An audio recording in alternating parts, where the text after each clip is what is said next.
Hello and welcome to SPA 364. This is the video for Chapter 9, Therapy for Articulation-Based Speech Sound Errors. Was made aware by a couple of students that there was no Chapter 9 video, and as this is one of the key pieces of information as you move forward in your career as a speech language pathologist, it's good to know we needed it, and hopefully this will help as we move forward. Alright, so our learning objectives for this chapter. Hopefully by the time you finish the chapter and the video and all of that, you should be able to contrast traditional motor approaches with multiple sound approaches.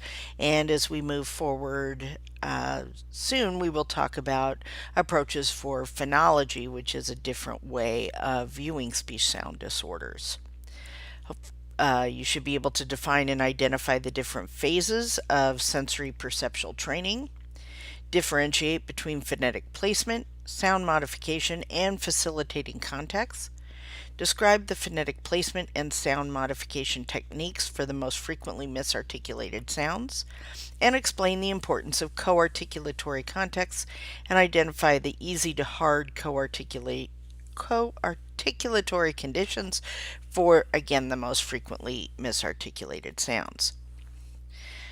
The key concepts are what we're going to be talking about here. And you see here the speech therapist saying cat and the child saying tat, and the child thinking that that's what I said. And you'll get that all the time with kiddos where they'll say wabbit and you go wabbit and they go no, wabbit. They hear it, there's a production issue, and this is what we're going to be talking about. So we're really talking here about a phonetic approach to dealing with speech disorders, speech sound disorders. It's also referred to as the traditional approach or a motor approach. And the key idea is that each sound is treated individually in a sequence with one sound following the next. This approach to intervention is suitable for articulation errors and sometimes for those children also with phonologic disorders.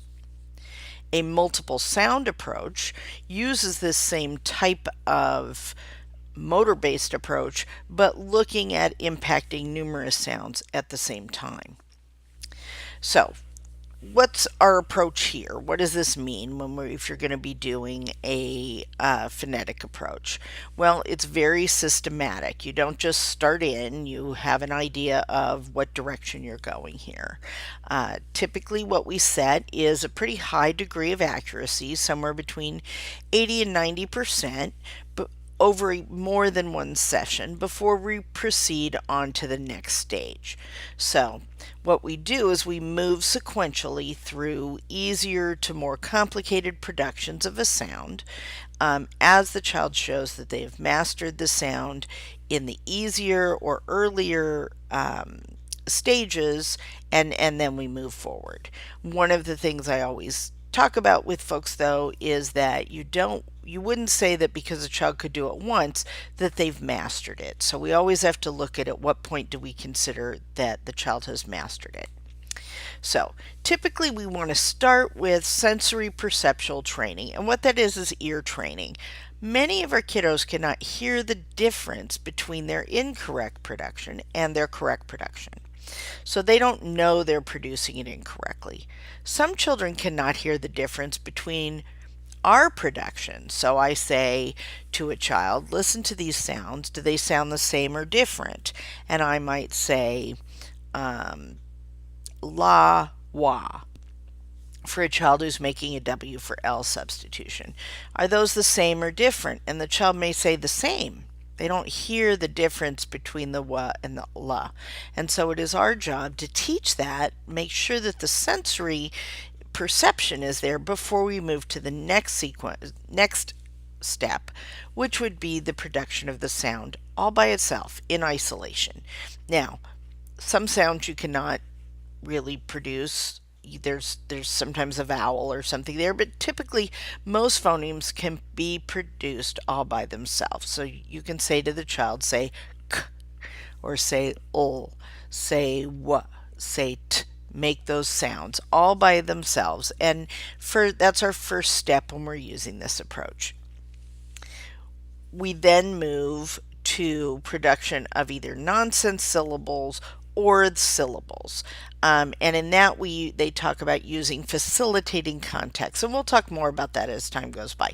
But for example, it may be easier for the child to produce a k in combination with the vowel ah, because it's a wide open back vowel, than with the vowel e, which is produced more in the front of the mouth. And so given that ka's made in the back, we want to use that nice wide open ka vowel to help facilitate that. Some people include nonsense syllables. Some people, well, to some extent, the production of most syllables is nonsense for children in that they don't talk in just the syllable level. I typically move from the ear training to the sound in isolation to the sound in syllables. We used to do a lot of kind of weird making, we'd indicate to a child, we'd give them some sort of a picture and say, this is gi and this is d, and you listen and do all that. Now we've taken a lot of that out, and we just produce it at the syllable level. We then may move to words. Again, here it just says words. We don't look at this stage at where in the production the word is, or where in the word the phoneme is, initial, medial, or final. Once the child has acquired mastery of the words, then we move to phrases, sentences. Some people do a reading stage in between here, and then spontaneous speech. If you look through this, it should be pretty clear that what we're moving from is easier production to more difficult production. Okay, so we get this ear training.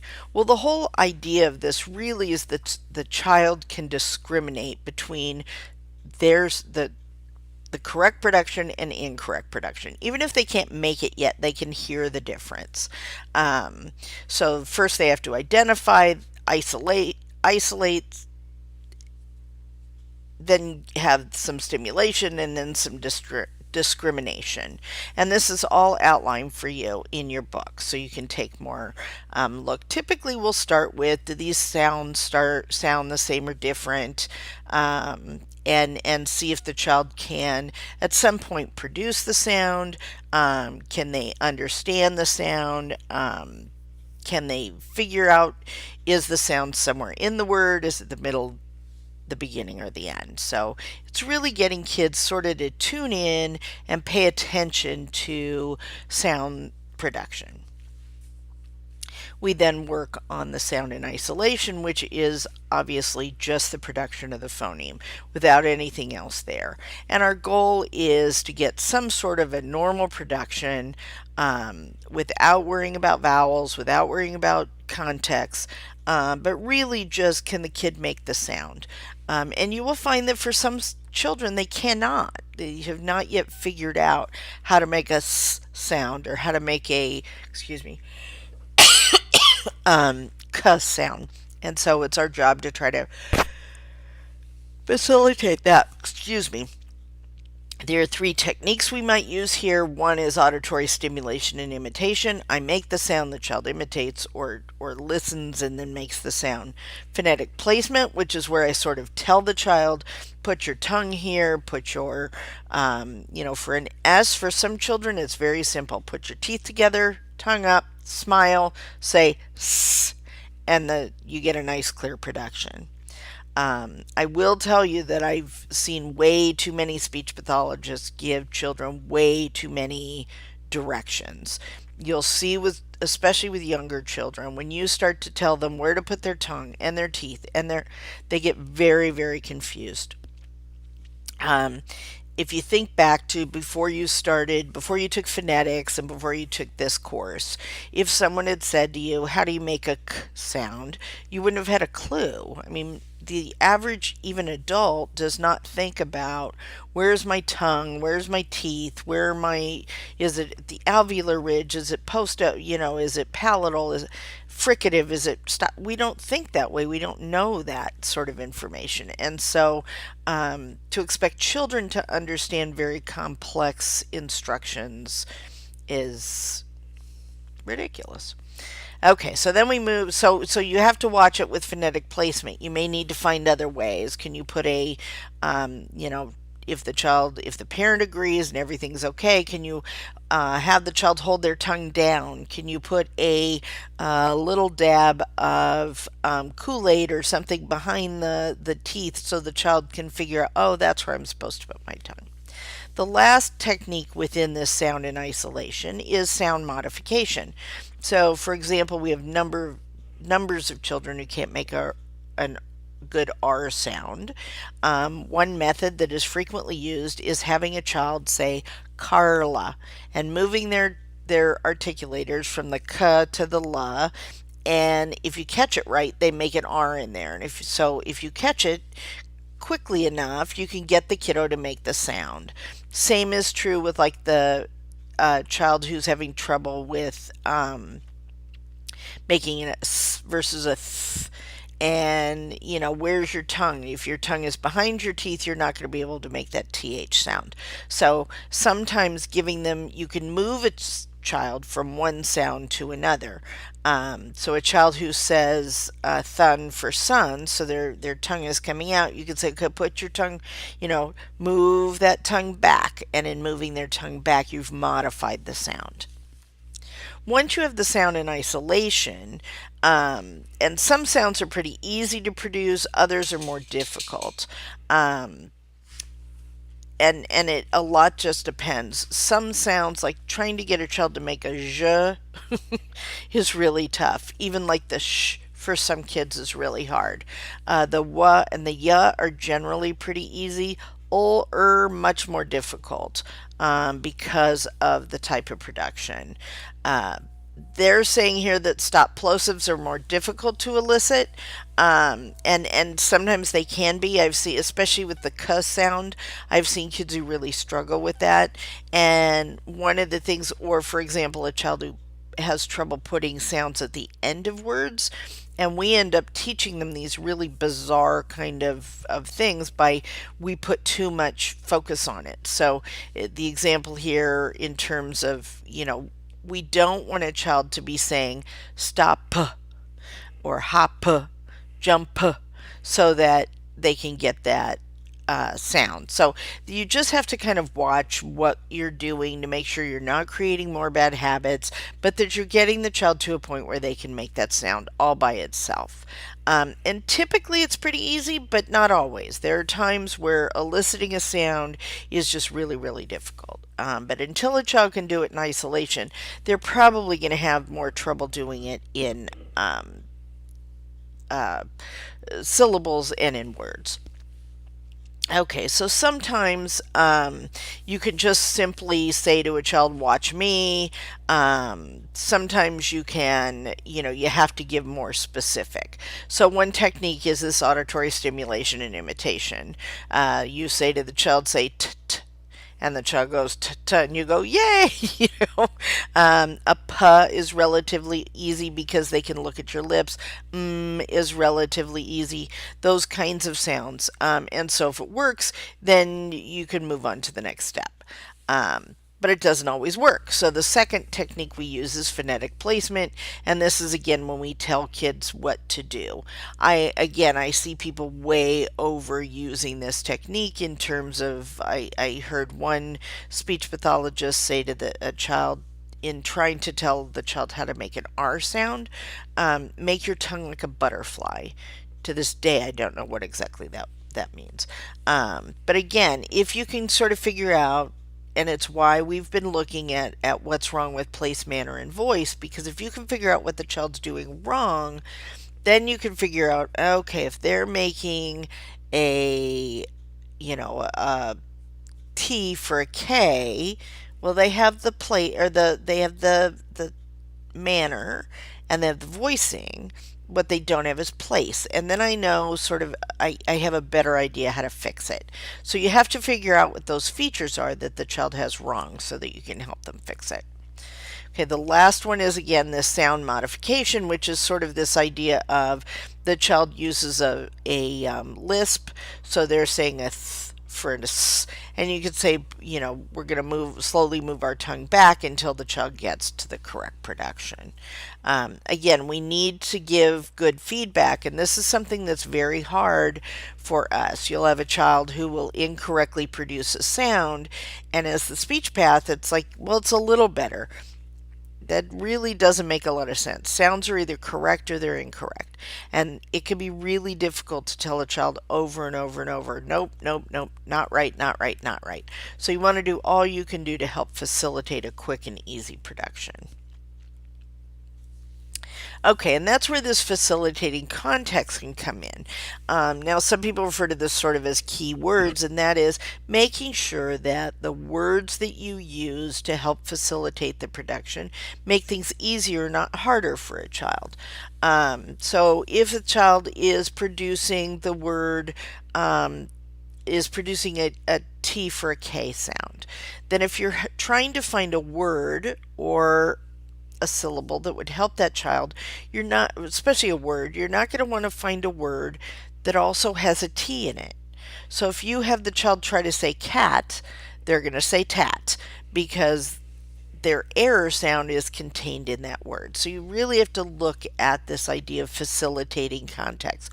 What vowels make things easier? What is it easier at the beginning of the word or the end of the word? Same with the syllables. And this is why we've been harping, or I've been harping, on place, manner, voice, on word position, and all of those, so that you truly understand that these things are not just, you know, ways to describe things. They also come back and help us know how to better help the child. Okay, let's see. So again, if they, once the child can do it sort of in isolation and then maybe in with some facilitating context, then we can make things a little bit more difficult. But you want to start out with as easy as possible because again, you want to make things, you want to increase the probability of success. And so you want to kind of look at, once you move again to like the word level, what helps the child to produce the sound. So again, you're not going to want to use words like cat or caterpillar or kite for a K sound because they also have a T sound. Caterpillar is a really long word. You just have to kind of think about the word, think about the production, where in the mouth it's made, what's going to help children to make it. Are there vowel sounds that make it easier? Is it easier for the child if it's a shorter word? Is it a stressed or an unstressed syllable? So those kinds of things. And that brings us back to why knowing your phonetics is important. Now, Wayne Secord, whose book I believe you will buy for our second class. And he's come up with a number of strategies for how to teach different sounds. He's also come up with it's called the SCAT, the Secord Contextual Probes of Articulation Competence. And what this really looks at, and very few people give this, but it's really a key kind of thing in developing kids' production because here, if you look at it, it just gives us an idea of here's the S sound. They're looking at the S sound in both the prevocalic and the postvocalic. And it gives this child, you would go through this probe to sort of, so let's say you've given the Goldman Fristow, and what you've found is the child has a problem with an S, right? And that's fine, except what to think about the Goldman Fristow. You went through it. It looks at S in the initial position of words, the medial position, and the final position. It doesn't look then at what helps the child. So this goes deeper and it looks at if we put it, okay, so here's 13 words with the S at the beginning, and here's another 13 with the S at the end. Which were easier for the child? Okay, then you can go back and do even more kind of looking. Oh yeah, here we go. So for example, if for some kids, especially those we're working on phonology, we find that this S sound does better in a blend. Well, does it do better with a puss sound, a buzz sound, or a tuss sound, or a dus sound? So here, just these probes just give you the opportunity to really take a closer look at what helps production Excuse me, it is late on a Sunday night, and what makes production more difficult. This is similar for the R sound. There's an entire program called World of R that really does this same kind of thing with the various productions of the R sound. So you can see they then move from the different clusters to the different sounds to sentences, even storytelling. And it gives you a percent correct, which then allows you to know where you want to start your treatment. Here's the story. One morning, Sam and Lucy, blah, blah, blah, blah, blah. So you can see if the child retold this, how many opportunities they would have to use an S sound. And you might catch in all of those one good one, but that may help you. We have a little girl in the clinic right now who's struggled with her R. She was able to use the Carla method, and what we found was we went to the World of R program and we pulled out all the R words. She does better, interestingly enough, when the R is followed by a sound. So army, armadillo. There were a couple others that she just did much better than when the sound had a different sound behind that R. So you just have to pay attention to that so that you can best treat your kids. Again, here then you would get, for the storytelling, you would be able to find out what was best for the child. They then give you in this same, the SCAT, the CPAC SCAT, it's got a couple different names, give you words that are going to facilitate. Now, interestingly enough, they've sort of come up with an entire, of course, computer program that CCSD uses, the SATPAC, that's based on this same sort of idea. So here's all the words that would, and they give you examples and target words. Now, some people go, when you think about it, are there any non-nonsense syllables? Syllables are by definition not meaningful, right?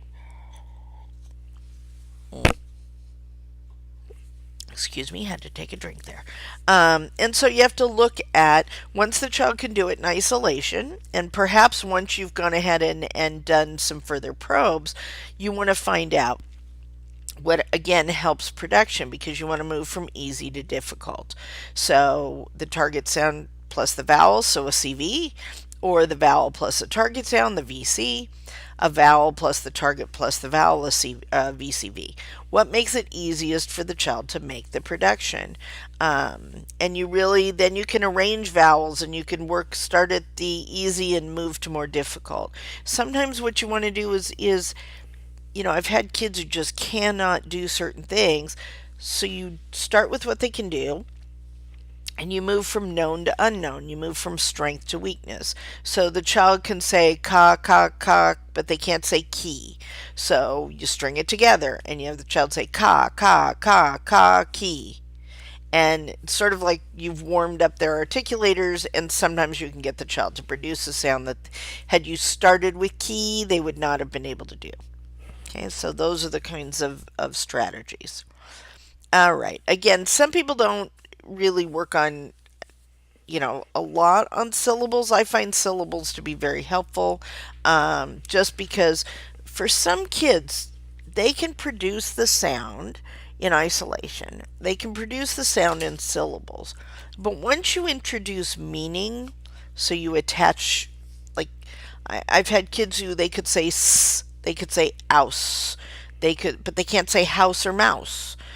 As soon as you introduce a word that has meaning to the child, they resort back to their known linguistic pattern and say house or mouth, or leave it off, whatever their problem was. So this sort of, by working on syllables, you sort of take away some of that meaning piece, give the child the opportunity to really get some motor practice in, and then you slide into the words.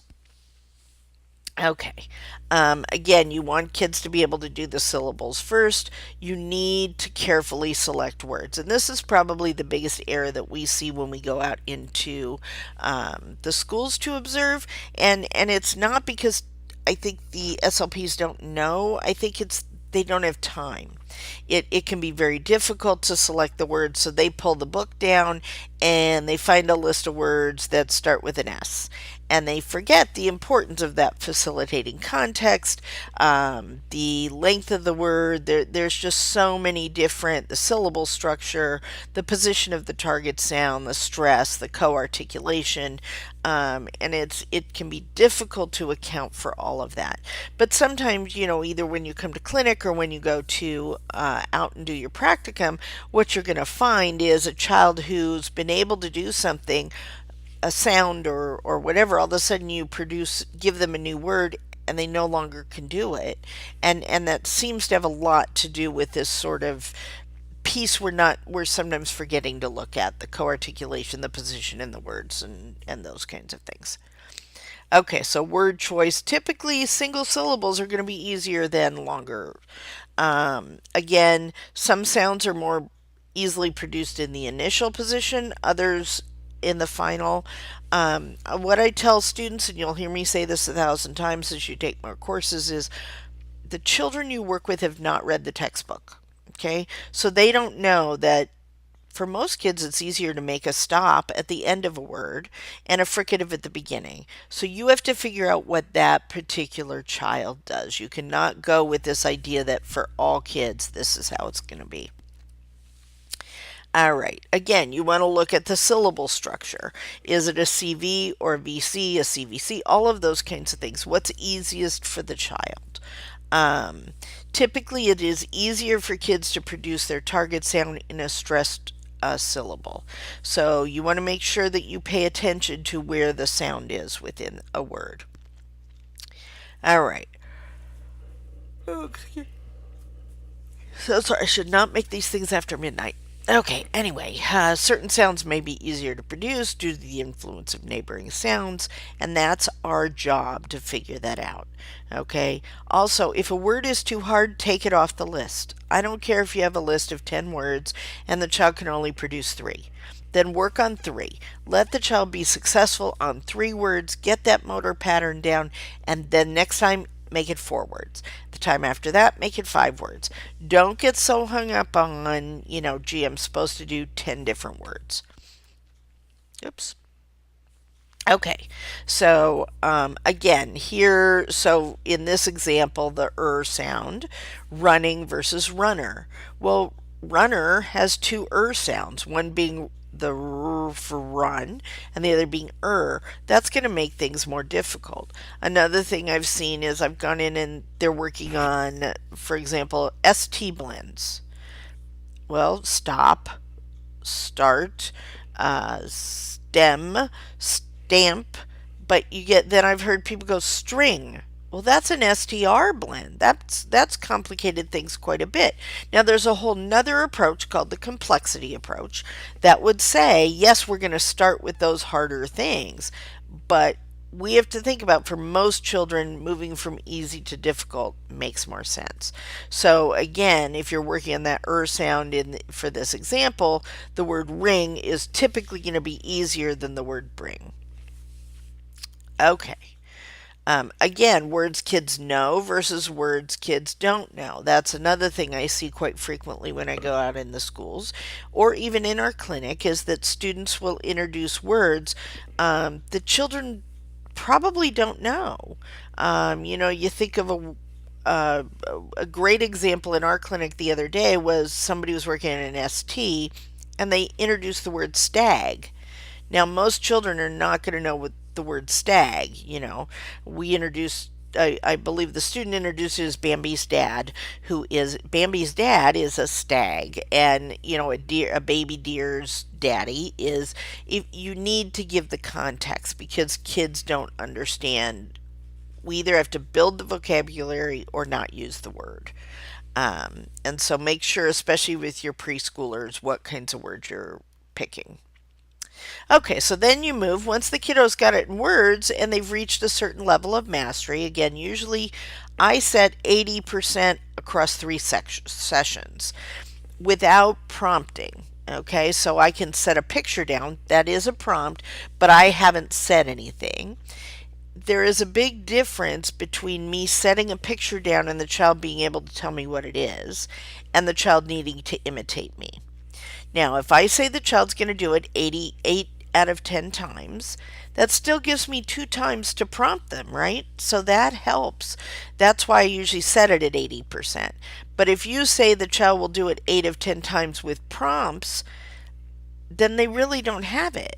I mean, if I have to help them every time, then they're not really, they don't have it yet. Um, so once they have it, and I usually say across 3 sessions, because a kid may fluke on you and one time they've got it, and then they come in the next time and it's gone. Um, Most of the time, once a kid's got it, they've got it. But you do have those kind of kids who get it, then they lose it, then they get it, then they lose it. Okay, so you're going to move to phrases. Typically, you want to start with like a carrier phrase, which means the child's going to use the same phrase for every word. So, unless their target is an S sound, it might be I see a rabbit, I see a robot, I see a whatever, rainbow, so that the child can practice the word but without, and in a longer utterance, but without having to um, create that utterance. Now, as they get better, and again, you have to watch it. If you're working on an S sound, then you're not going to want to use I see. You might want to say I have, or it. You don't even want to say it's a or it is a, because that has the sound in it. So you can see where this gets a bit complicated. Anyway, you want to make sure you're not repeating it. And so whatever you choose, but a carrier phrase first, and then you may want to move to less structured. So here's some now if your child has the word and now you want to see it in more than one, then you would want to use I like, so that the child's got that final K. I see if you're working on initial S. Get the. These are also ones you may want to avoid or use if your child has the guz and cuz but doesn't have their S's. That might be get the sun, get the soup, get the soap, those kinds of things. But when they're working on K's and G's, you work on IC. So you just kind of have to really just determine what works for your child. So here's just some examples. Then you want to move to less structured. So let the child decide what the phrase is, or give them, one of the tricks at this level is you may want to make sure that you move the position around. We tend to do I see boom, there's my target. And you may want to sometimes put the target at the beginning. So you just have to play around with this. Sometimes you're going to want to say to the child, can you make something up? Can you do it? Um, you also have to look at, are you going to ask the child to repeat it more than once? Um, and there's just, the funny thing is you might be working the phrase level with this sound, and now you've introduced the a new sound at the isolation level. Sorry. Okay, so once you've got the child has it in phrases and sentences, you're going to at somewhat level want to move to spontaneous speech, right? Really, the idea is until the child has moved it to spontaneous speech or carried the sound over into their running conversation, they've really not mastered the sound. And this is where you're going to have to let people know they should be listening for the sound. I really like to do self monitoring for children so that before they even move to the spontaneous speech, while they're doing phrases, or even at the word level, I will introduce to kids a thumbs up, thumbs down. Did you hear that? Was it a good production? Was it not so good? I have many children who I put on a reinforcement system where it's very simple. If you said the sound correctly, I want you to just put a plus in the little column, and they fill it out. It makes kids, you want to ultimately put the responsibility back on the child. So anyway, the whole idea is this idea of carryover. Parents are going to be important. Teachers are going to be important. You may need to send people in sort of undercover because the child sees you and they're automatically going to think, I have to say it correctly. So, but that's the goal there. Okay, so whenever you begin treatment, you want to really start with the end in mind. You want to you don't want to wait to think about carryover until the child's ready for carryover. You need to be doing that even before. But once things are stabilized, you want to find out, is that sound moving into other, especially when the child can do it in your therapy room all the time. But I've heard an awful lot of kids who, the sun is shining, the I went to the zoo, and they do all those sounds and walk out the door and go, let's go to the zoo and see you know, the fun sign. And it's like, what happened to the sound that you were just able to do? And so this is where, sometimes just a look, sometimes something from the parent, something from the teacher can really help with that carryover. Okay, again, self monitoring to me is key to a child being successful. The child during treatment is taught how to decide if their productions are correct or incorrect. They mark when the sound is made correctly. You then make a contract with the child and typically their family to set up some sort of a reward system. The idea behind traditional therapy is that the child needs to relearn the motor pattern. So if I have said my k sound as a t sound for 8 years or 4 years, I have to have at least as many opportunities to say it correctly to counteract that negative practice and that motor practice. So really making sure that a child listens to themselves. Now, one of the things is you have to make sure, and that's why we started early. Can the kiddo actually do this? Some children can. Other kids will, what do they say, lie like a rug. So they won't. This really isn't something they can do. But ultimately, the responsibility for changing a behavior lies with the child. Okay, home practice. You have to make sure that if you're going to do home practice, that the student understands what needs to be accomplished. And you need to work with parents as well. I see a lot of homework sent home that is just simply either the child's not able to do it successfully, or doesn't know what to do. And then they get home, and of course, what's the parent say? What are you supposed to do? And the child's like, I don't know. Or as things get sent home before the child is really has the skill level, you want to send things home that that kiddo can get 100% of the time. Um, so there's information in your book in terms of how to do home programs and all of that, and you'll learn a lot of that when you go to practicum and see what your supervising clinician does. Okay, at some point, hopefully, kids are ready to let go, um, and so we want to make sure that kids are really ready. Again, they're saying kids should be accurate 75 to 80% of the time.